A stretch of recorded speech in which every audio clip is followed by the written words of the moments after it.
Halo, Assalamualaikum warahmatullahi wabarakatuh. Kami kelompok 5 dari mata kuliah kajian drama PBSI 5B kali ini akan menjelaskan tentang unsur naskah drama. Kelompok kami terdiri dari Titin Thohiroh NIM akhir 38, Sarah Nur Almas NIM akhir 53, Aura Nur Azahra NIM akhir 54, Maya Mardiana NIM akhir 66, dan Pramudia Dian Prahmana NIM akhir 69. Kali ini pembahasan yang akan kami bahas yang pertama ialah tokoh, peristiwa dan alur, tema dan amanat, definisi sosiokultural, lalu analisis unsur drama terhadap naskah RT 0 RW 0.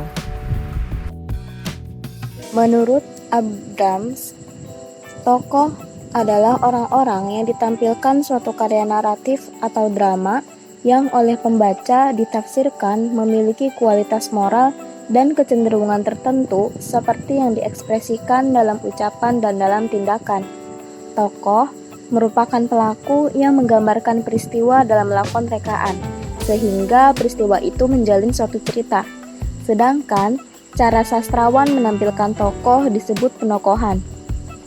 Dalam penokohan, di dalamnya terdapat hal yang berhubungan dengan penamaan, pemeranan, keadaan kejiwaan tokoh atau aspek psikologis, keadaan sosial tokoh atau aspek sosiologis, dan karakter tokoh. Hal tersebut saling berkaitan satu sama lain. Unsur penokohan adalah aspek yang penting dalam drama. Pemilihan aspek penamaan merepresentasikan permasalahan dan konflik yang akan diungkapkan.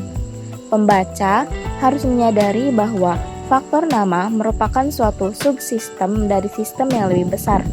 Nama dalam drama memunculkan persepsi dan resepsi tertentu. Contohnya, nama-nama seperti Nur Hayati, Azizah, Fatimah, Aisyah, serta Nur Aini akan memberikan gambaran pandangan wanita tertentu yang berbeda dengan nama-nama seperti Susi, Okvianti Devita, Nancy, Belinda, atau Linse. Begitupun, nama-nama juga bisa menimbulkan persepsi terkait etnis, sikap, serta tradisi yang dimiliki etnis tersebut. Contohnya pada nama-nama seperti Habibah, Ermanto, Bambang, Musman, Ngalim, dan Iwayan Sukersa. Karena nama tokoh ialah suatu sistem di dalam drama, ia bisa membatasi, mengikat, atau mempengaruhi suatu ruang gerak serta perilaku, sikap, peran para tokoh dalam melakukan motivasi-motivasi dalam membentuk peristiwa, kejadian, serta konflik-konflik. Selanjutnya, keadaan fisik tokoh atau psikologis juga dapat memberikan tuntunan bagi pemahaman drama. Keadaan fisik biasanya berhubungan dengan peran tokoh. Seseorang yang berperan sebagai tukang pukul tidak mungkin berfisik kurus krempeng.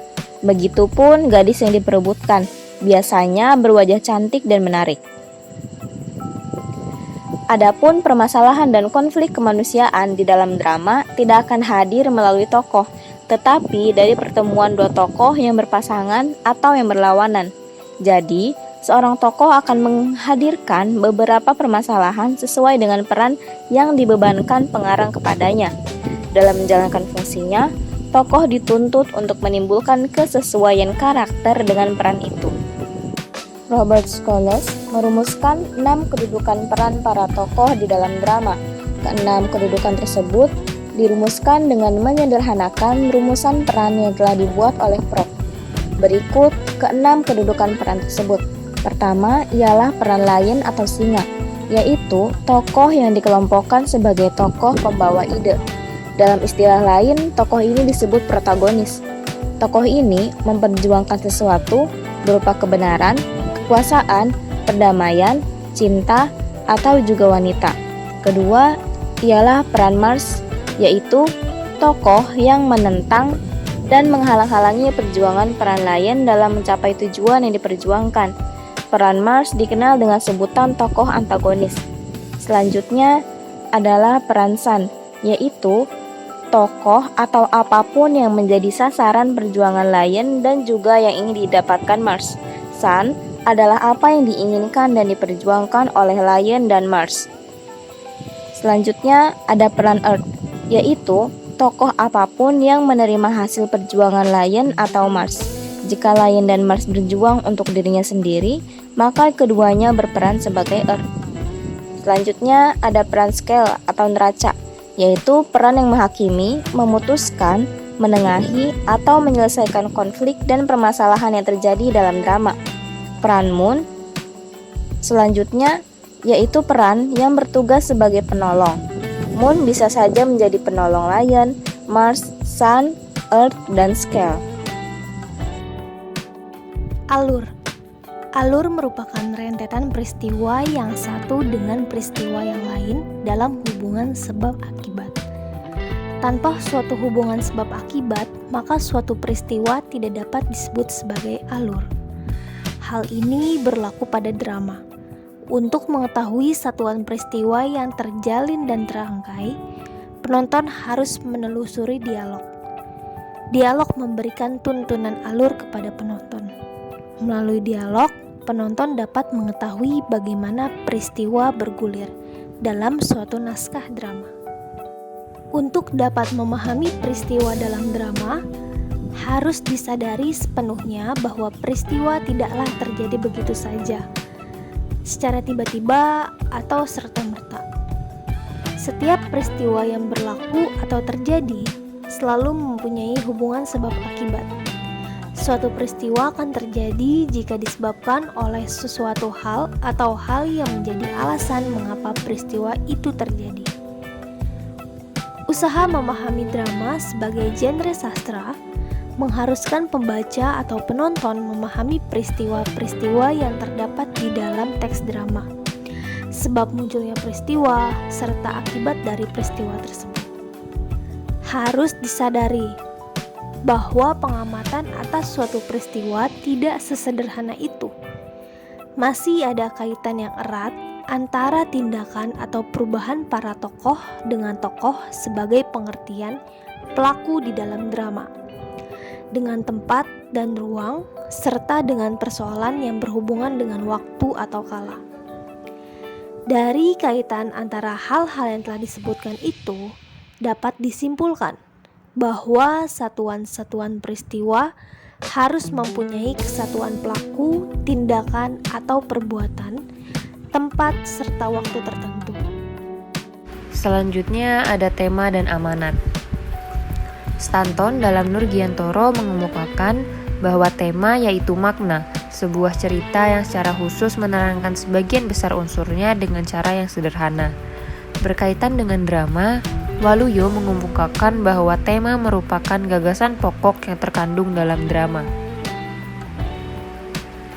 Amanat di dalam drama dapat terjadi lebih dari satu, asal kesemuanya itu terikat dengan tema. Pencarian amanat pada dasarnya identik atau sejalan dengan teknik pencarian tema. Oleh sebab itu, amanat juga merupakan kristalistik dari berbagai peristiwa, perilaku, tokoh, latar, dan ruang cerita. Bagi kritikus dan peneliti mapan, pencarian tema dan amanat bukanlah sesuatu yang utama dan penting. Mereka bertugas menemukan sebanyak mungkin permasalahan kemanusiaan dan nuansa sosial budaya masyarakat di dalam teks drama. Selanjutnya, sosiokultural. Sosio merupakan bentuk terikat yang terhubung dengan masyarakat. Sosio dapat diartikan dengan sosial. Dapat disimpulkan bahwa sosiokultural yakni berkenan dengan segi sosial dan budaya masyarakat. Analisis naskah drama RT0 RW0 karya Iwan Simatupang. Iwan Simatupang dalam filsafat tentang kehidupan sosial menjadi realitas dalam negeri ini. Hal ini terlihat jelas di awal drama tentang pandangan kritis dari tokoh kakek dan Ani yang mempunyai latar belakang seorang gelandang, namun memiliki pandangan yang jeli untuk mengkritik tingkah pola pemerintah negeri ini. Iwan Simatupang merupakan tokoh marginal, yang berarti tidak terikat pada kelompok manapun. Demikian pula dalam penulisan karya-karyanya. Para kritikus menganggap karya-karya Iwan Simatupang berbeda dari karya sastra Indonesia lainnya, baik dalam bentuk maupun isi. Ia tidak termasuk ke dalam salah satu aliran sastra, juga tidak mempunyai pengikut. Hingga kini tak seorang pun dapat meniru gayanya. Tema yang terkandung dalam naskah RT 0 RW 0 karya Iwan Simatupang yaitu realitas sosial, perjuangan hidup orang-orang pinggiran di bawah kolong jembatan yang sebenarnya ingin diakui dan diperhatikan oleh negara dengan memiliki sebuah kartu tanda penduduk atau KTP. Sementara itu, amanah yang dapat diambil yaitu perlakukanlah semua orang layaknya manusia pada umumnya, dan jangan memandang seseorang dari satu sudut pandang saja. Sedangkan tokoh-tokoh pada naskah drama RT 0 RW 0 yaitu tokoh protagonis adalah kakek, tokoh antagonis yaitu Pincang, Ani, Ina, dan Bopeng, serta tokoh tirtagonis yaitu Ati. Analisis alur. Pada naskah drama RT 0 RW 0 karya Iwan Simatupang menggunakan alur maju. Pemikiran penulis. Iwan Simatupang memiliki pandangan politik yang sangat tajam. Dalam surat-suratnya, ia pernah membuat analisis tentang situasi negara sebelum pemberontakan Partai Komunis yang terjadi pada tanggal 30 September 1965.